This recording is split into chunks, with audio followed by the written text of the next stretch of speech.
Census Bureau estimates over 43,000 people left Michigan from 2020 to 2022. And so this year's Detroit Policy Conference tackled possible ways to address the state's declining population. CBS Detroit's Andres Gutierrez is at the Motor City Casino's soundboard stage, where leaders from across the Metro Detroit did a deep dive into those solutions. The further behind we get, it will be almost impossible at some point to catch up. Former U.S. Ambassador John Ricolta Jr. oversaw the governor's coalition tasked with addressing Michigan's shrinking population. So by 2050, we'll be lucky to be the same size state as we are today. And there's just enormous implications as a result of that. The tax base can't grow.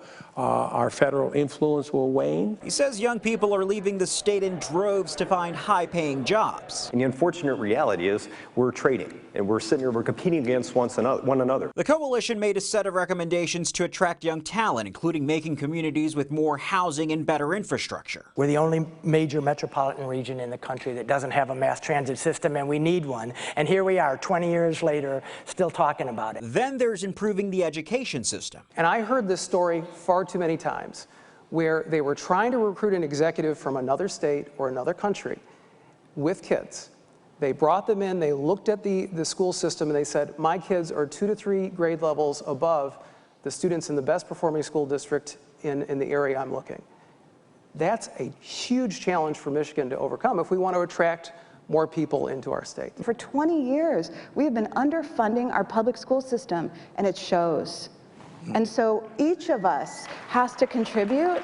Each of us has to show up at the election, at the ballot box, and say, yes, our children are important. Yes, because it will populate Michigan, but yes, our children are important across the state. We each need to give more. Yeah. And then we will see middle-class education outcomes because we have funded a middle class. And it'll take some cohesion at all levels of government and business to reverse the current brain drain. We have very, very hardworking people. We have the desire to do that. Now we need the drive. In Detroit, Andres Gutierrez, CBS News, Detroit. The council also found that Michigan ranks 49th out of 50 states in terms of population growth, and that by 2050, our state population is expected to fall every year.